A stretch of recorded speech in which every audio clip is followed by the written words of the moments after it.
ಇನ್ನು ಶಿವಮೊಗ್ಗದನ್ನೆಲ್ಲ ಈಸೂರು ದಂಗೆಯನ್ನು ನೋಡಿದೆ, ಈಸೂರು ಚಳವಳಿಯನ್ನು ನೋಡಿದೆ, ಕಾಗೋಡು ಸತ್ಯಾಗ್ರಹವನ್ನು ನೋಡಿದೆ, ಅದೇ ರೀತಿ ಬಗರ್ಹುಕುಂ ಹೋರಾಟವನ್ನು ಕೂಡ ನೋಡಿದೆ. ಇಂಥ ನೆಲದಿಂದ ಬಂದಂಥ ಈಗ ನಾಯಕರ ಮಕ್ಕಳು ಈಗ ಕೂದಲು ಹೇರ್ ಸ್ಟೈಲ್ ಇಟ್ಕೊಂಡು ಕಿತ್ತಾಡ್ತಾ ಇದ್ದಾರೆ. ಚಿತ್ರದುರ್ಗದಿಂದ ಶುರುವಾದಂಥ ಈ ಹೇರ್ ಸ್ಟೈಲ್ ವಾರ್ ಈಗ ಮೋದಿ ದಾಡಿಗೆ ತಲುಪಿ ನಂತರ ಕಲಾಂ ಅವರ ಕೂದಲು ತನಕ ಹೋಯಿತು.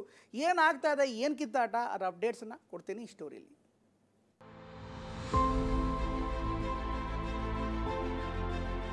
ಸ್ವಾಮಿ ಶಿಕ್ಷಣ ಸಚಿವರೇ ಸರಿಯಾಗಿ ಕಟಿಂಗ್ ಮಾಡಿಸ್ಕೊಂಡು ತಲೆಗೆ ಎಣ್ಣೆ ಹಾಕಿ ದಯವಿಟ್ಟು ತಲೆ ಬಾಚ್ಕೊಂಡು ಬನ್ನಿ. ನನ್ನ ಹೇರ್ ಕಟಿಂಗ್ ಮಾಡೋರು ಫ್ರೀ ಇಲ್ಲ, ಅವ್ರು ಫ್ರೀ ಇದ್ರೆ ಮಾಡಲ್ಲ. ಅವ್ರಿಗೆ ಹಣಕಾಸಿನ ಸಮಸ್ಯೆ ಇದ್ರೆ ಅವ್ರ ಹೇರ್ ಕಟ್ ಸಂಗ್ರಹ ಮಾಡತಕ್ಕಂಥ ಪ್ರಯತ್ನ ಮಾಡಿ. ಈಗ ನನ್ನ ಹೇರ್ ಕಟ್ ಬಗ್ಗೆ ಮಾತಾಡಿದ್ದಾರೆ. 26ರಿಂದ 6ಕ್ಕೆ ಬರ್ತಾರೆ ಬಿಜೆಪಿ ಅವರು. ನಾವಿವತ್ತು ನಿಮಗೆ ಹೇರ್ ಕಟ್ಟಿಂಗ್ ಕಥೆಯೊಂದನ್ನು ಹೇಳಕ್ ಬಂದಿದ್ದೀವಿ. ಇಷ್ಟು ದಿನ ಪ್ರಜ್ವಲ್ ಸ್ಟೋರಿ ನೋಡಿ ಬೋರ್ ಆಗಿದ್ರೆ ಈ ಸ್ಟೋರಿ ನಿಮಗೆ ಖುಷಿ ಕೊಡಬಹುದೇ.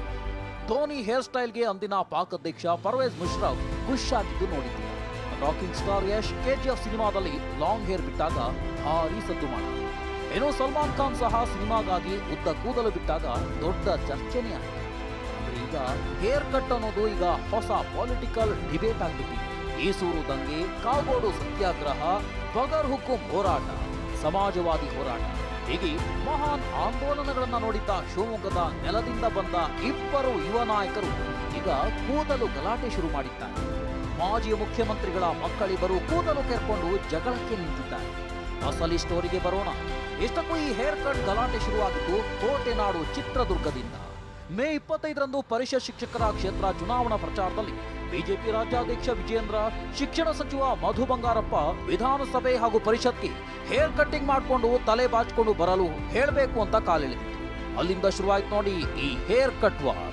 ಇನ್ನು ವಿಜೇಂದ್ರ ಮಾತಿಗೆ ಚಿತ್ರದುರ್ಗದಲ್ಲೇ ಟಾಂಗ್ ಕೊಟ್ಟ ಮಧು ಬಂಗಾರಪ್ಪ, ನನಗೆ ಹೇರ್ ಕಟ್ ಮಾಡುವವರು ಫ್ರೀ ಇಲ್ಲ, ಬೇಕಾದ್ರೆ ವಿಜೇಂದ್ರ ಬಂದು ನನ್ನ ಹೇರ್ ಕಟ್ ಮಾಡ್ಲಿ ಅಂತ ತೀಕ್ಷ್ಣವಾಗಿ ಹೇಳಿತು.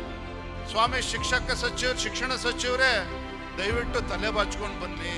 ಕಟಿಂಗ್ ಮಾಡಿಸ್ಕೊಂಡು ಸರಿಯಾಗಿ ಕಟಿಂಗ್ ಮಾಡಿಸ್ಕೊಂಡು ತಲೆಗೆ ಎಣ್ಣೆ ಹಾಕಿ ನೀಟಾಗಿ ತಲೆ ಬಾಚ್ಕೊಂಡು ಬನ್ನಿ ಅಂತ ಕೆಟ್ಟ ಪರಿಸ್ಥಿತಿಗೆ ನಮ್ಮ ರಾಜ್ಯ ಬಂದು ಮುಟ್ಟಿದೆ ಅಂತ ಹೇಳಿದ್ರೆ ಆಯ್ತು. ನನ್ನ ಹೇರ್ ಕಟಿಂಗ್ ಮಾಡೋರು ಫ್ರೀ ಇಲ್ಲ, ಅವ್ರು ಫ್ರೀ ಇದ್ರೆ ಮಾಡಕ್ಕೆ.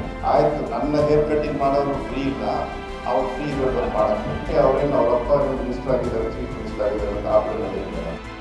ಶಿಕ್ಷಣ ಸಚಿವರ ಈ ಮಾತಿಗೆ ಸುಮ್ಮನಾಗದ ಬಿಜೆಪಿ ನಾಯಕರು ಮಧು ಬಂಗಾರಪ್ಪ ವಿರುದ್ಧ ನಿರಂತರವಾಗಿ ವಾಗ್ದಾಳಿಯನ್ನ ಮಾಡಿದರು.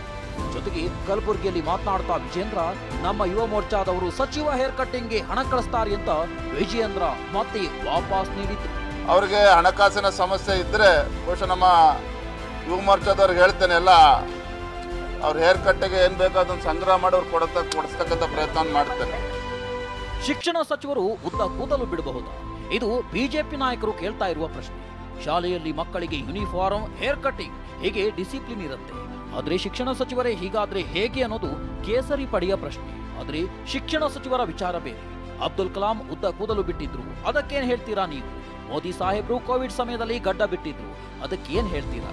DK ಶಿವಕುಮಾರ್ ದಾಡಿ ಬಗ್ಗೆ ಮಾತನಾಡಿ 60ಕ್ಕೆ ಬಿದ್ರು. ಈಗ ನನ್ನ ಹೇರ್ ಸ್ಟೈಲ್ ಬಗ್ಗೆ ಮಾತನಾಡಿ 6ಕ್ಕೆ ಇಳಿತಾರೆ ಅಂತ ಬಿಜೆಪಿಗೆ ಖಟಾಖಟ್ ಸವಾಲ್ ಹಾಕಿತ್ತು. ಈ ಬಿಜೆಪಿ ಅವರಿಗೆ ಈಗ ನಮ್ಮ DK ಶಿವಕುಮಾರ್ ಅವರು ದಾಡಿ ಬಗ್ಗೆ ಮಾತಾಡಿ 130ರಿಂದ 67ಕ್ಕೆ ಬಂದರು ಬಿಜೆಪಿ ಅವರು. ಈಗ ನನ್ನ ಹೇರ್ ಕಟ್ ಬಗ್ಗೆ ಮಾತಾಡಿದ್ದಾರೆ. 26ರಿಂದ 6ಕ್ಕೆ ಬರ್ತಾರೆ ಬಿಜೆಪಿ ಅವರು. MP ಚುನಾವಣೆಯಲ್ಲಿ ಬರೆದಿರ್ತಾರೆ. ಈಗ ಮಾನ್ಯ ನರೇಂದ್ರ ಮೋದಿ ಅವರು ಇದು ನಾನು ಹೇಳಿದ ತಕ್ಷಣ ಈಗ ಟ್ರೋಲ್ ಸ್ಟಾರ್ಟ್ ಮಾಡ್ತೀರಿ ನೀವು. ಕೋವಿಡ್ ಟೈಮಲ್ಲಿ ಪಾಪ ಅವರು ಉದ್ದಕ್ಕೆ ದಾಡಿ ಬಿಟ್ಟಿದ್ರು, ನಾನು ಬಿಟ್ಟಿದ್ದೆ. ಆದರೆ ಅದನ್ನು ಹೋಗಿ ನೀವು ಶಿಕ್ಷಣ ಸಚಿವರು ಇದನ್ನು ಹೋಲಿಸ್ತಕ್ಕಂಥದ್ದು. Can you answer me? Abdul Kalam ಅವ್ರ ಬಗ್ಗೆ ಇದೇ ರಾಜ್ಯಾಧ್ಯಕ್ಷ ಏನಾದ್ರು ಮಾತಾಡೋಕ್ಕಾಗುತ್ತಾ? ಅವರು ಕೂಡ ಬಾಚ್ಕೊಳ್ತಾ ಇದ್ರು, ಗೊತ್ತಿಲ್ಲ ನನಗೆ. ತಲೆ ಬಾಚ್ಕೊಳ್ಳೋದು ಅದು ಬಹಳ ಸಮಸ್ಯೆನ ಇವತ್ತು.